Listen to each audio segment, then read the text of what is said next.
Have you ever met someone's gaze, and for a moment, the world goes silent?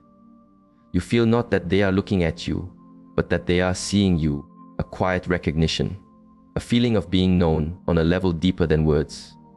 And you wonder, why does this connection feel so real? What if I were to tell you that this feeling is not an accident, that it is a deep, seated knowing? Your eyes are not merely windows. Imagine them as two clear pools of water in the landscape of your being. Their color is not a matter of chance. It is a reflection of the source that feeds them, the earth from which they spring, the sky that they reflect. Ancient wisdom understands this. It does not look at your eyes to judge you. It looks to understand the path you walk. In my tradition, we are not given a map and told where to go. Instead, we are invited to understand the vessel we inhabit, to learn its nature, its strengths, its currents. So I invite you now, take a quiet breath, and let us walk this path together to understand the quiet language your soul speaks through your eyes. Many people walk through life in conflict. They feel a resistance, a constant effort, like a river trying to flow uphill.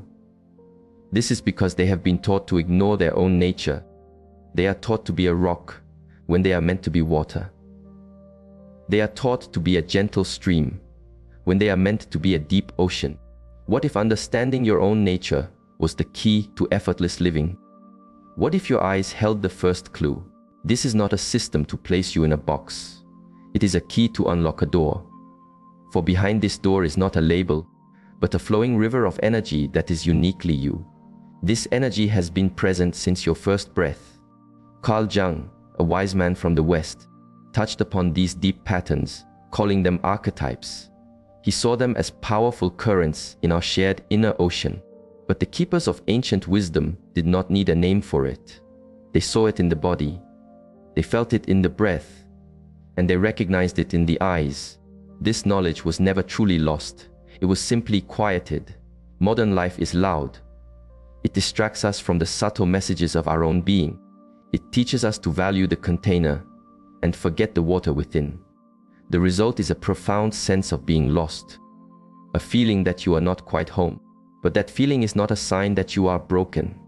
It is a call, your soul calling you back to your own truth. The river is calling for its banks. If this feeling resonates within you, stay with me. The journey has just begun. The truth is simple. Your eyes, since the moment you were born, have been a quiet guide to your inner landscape. But you have been taught to look at the world, not to see your own reflection in it. Let us look now with new eyes. We begin with the path of deep earth. This is the way of brown eyes. In your world, the color brown is called common. But in nature, is the earth common? Or is it the foundation of all life? This is the most profound misunderstanding. The one with brown eyes walks the path of the earth holder. Their practice in this life is to be the ground for others, to provide the stability, the stillness upon which growth can happen. They are the calm soil that allows the frantic seed to finally rest and sprout.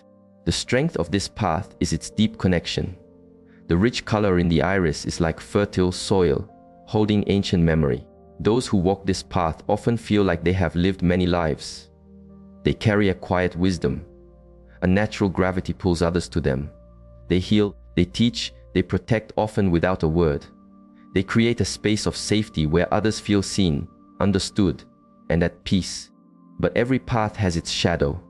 The earth holder, in their deep desire to ground others, can forget their own sky. They can give so much of their soil away that they become barren. They offer roots to everyone, while forgetting their own need to grow upward, to feel the sun. They become caretakers and forget to be a garden.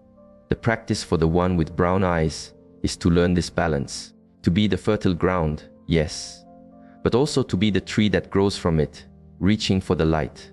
The ancient ones knew this. They saw brown eyes and understood them as a blessing, a sign of a soul who chose to serve as an anchor in a turbulent world. Do you notice how strangers tell you their stories? How children and animals rest easy in your presence? This is not a coincidence. This is your nature, a silent field of peace you carry. But remember your practice. Your purpose is not to hold the world on your shoulders. It is to show the world what it means to be both deeply rooted and divinely free. You are the bridge. Let us see how many of us walk this path of the earth holder. Science is now observing what the ancient ones knew. They see in those with brown eyes a greater capacity for empathy, a natural sense of responsibility. This is not a label. It is an energy. Your eyes are not common. They are sacred. They are the mark of a soul that took on a powerful practice to hold the stillness for the world while finding the movement within. When you see your reflection, see the ancient, fertile earth that you are. Now, we explore the way of the clear sky, the path of blue eyes. If you walk this path, people may have called you intense, piercing, as if you see too much. This is not aggression. It is clarity. Your practice in this life is to be a clear mirror, to see what is true. The minimal pigment in the eye is like a clear sky or a still mountain lake. It does not absorb the light. It reflects it perfectly. This allows for a unique perception, the ability to see through the fog of confusion, through the masks people wear. Those on this path can feel a lie before it is spoken. They can sense the truth behind the story. Their purpose is not to expose, but to invite authenticity. They are the guardians of truth, not for the collective, but for the individual they meet, to hold a space so clear that the other person can finally see their own reflection. The shadow of this path is the weight of clarity.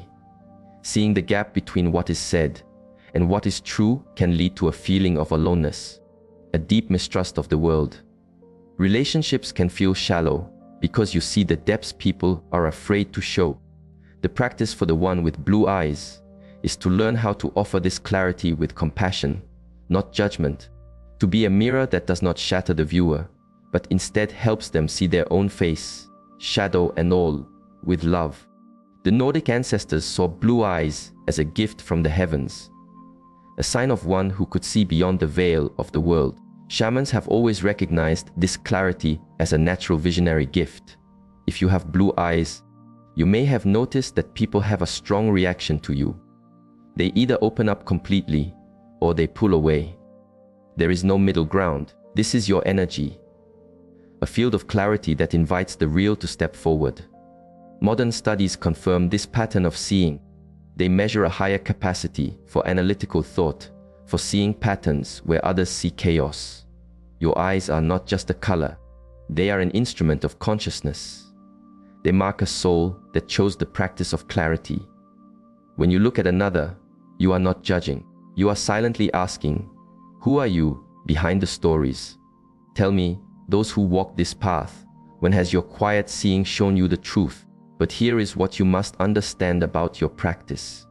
Your role is not to be a judge of what is false. It is to be a space for what is true. To embody authenticity so completely that others feel safe to drop their own masks in your presence. In a world of so much noise, your quiet clarity is a great gift. You are here to help others remember the feeling of their own true self. Next, the path of the growing forest. This is the way of green eyes. This path is less common, but its rarity has a purpose. The one with green eyes walks the path of the catalyst. Their practice is to spark transformation, to be the warm rain that breaks open the dormant seed. The unique light they carry is like the first green shoot of spring. It is the energy of life itself, in motion. This is why those who walk this path often feel they don't quite fit in. They exist in the spaces between. Too wild for the garden, too gentle for the deep forest. This is not a flaw. It is their design. Their purpose is to enter a person's life or a situation at the precise moment it is ready to change. They do not force the change. Their presence is the invitation.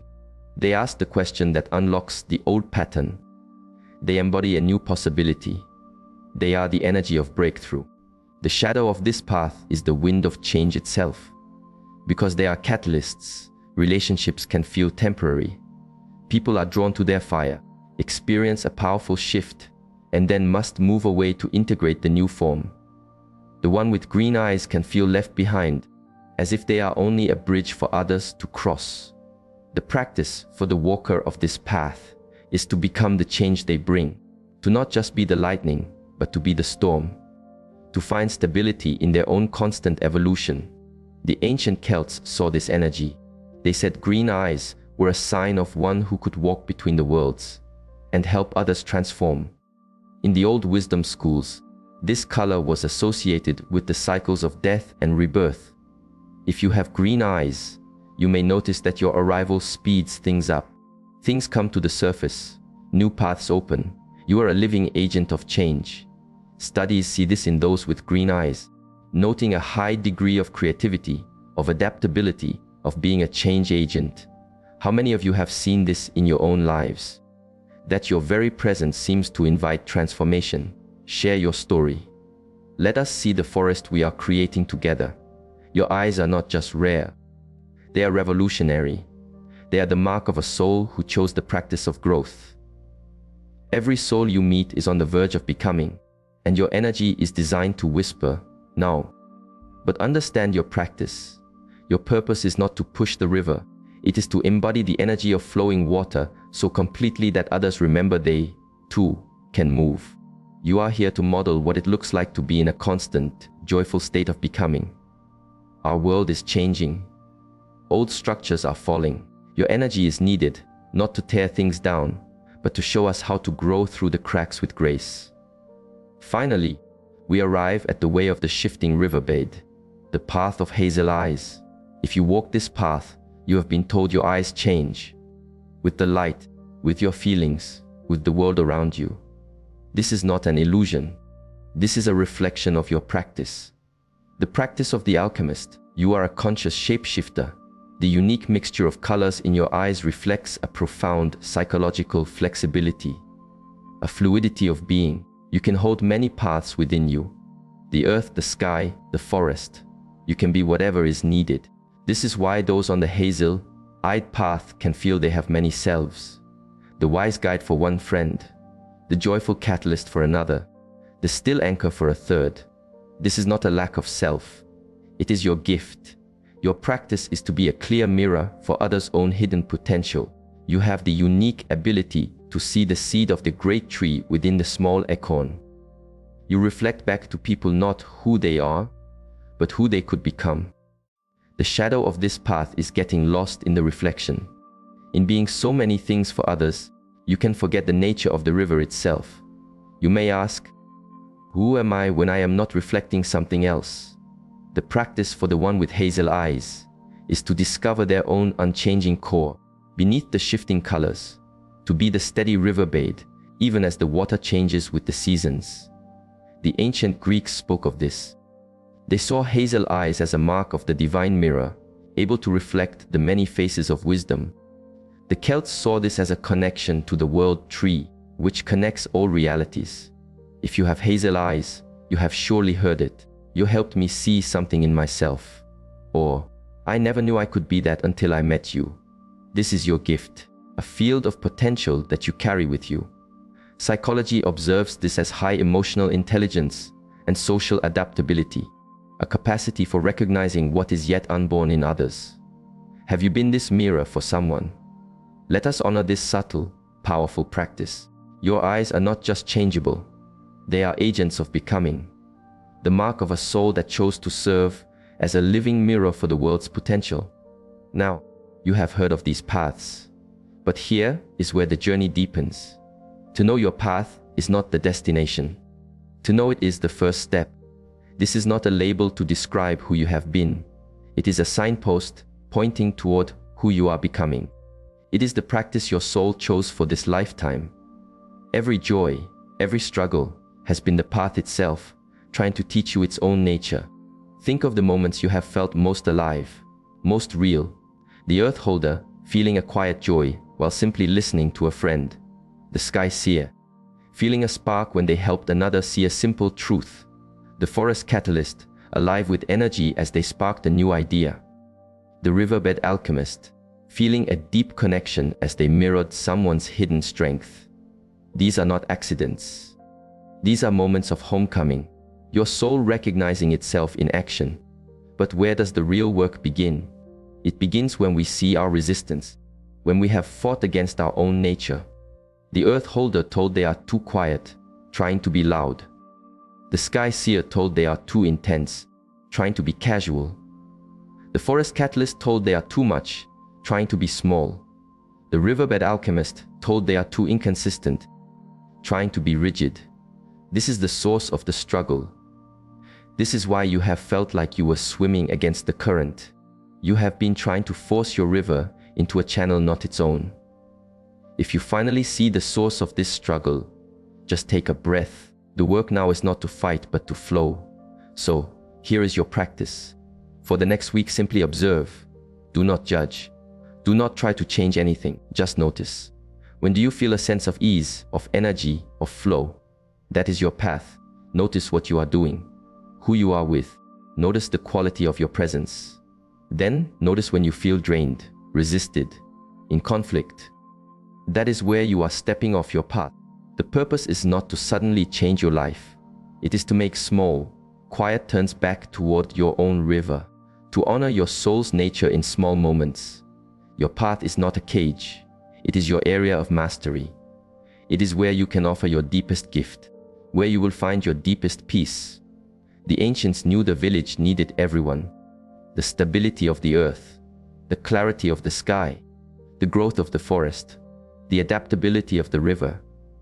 When each one walks their path with awareness, the whole world finds its balance. Share this exploration with another.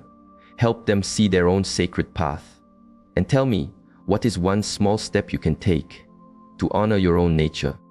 This is more than understanding. This is about stepping into your true shape, becoming a conscious part of a greater whole. Your eyes have been singing your soul's song your entire life.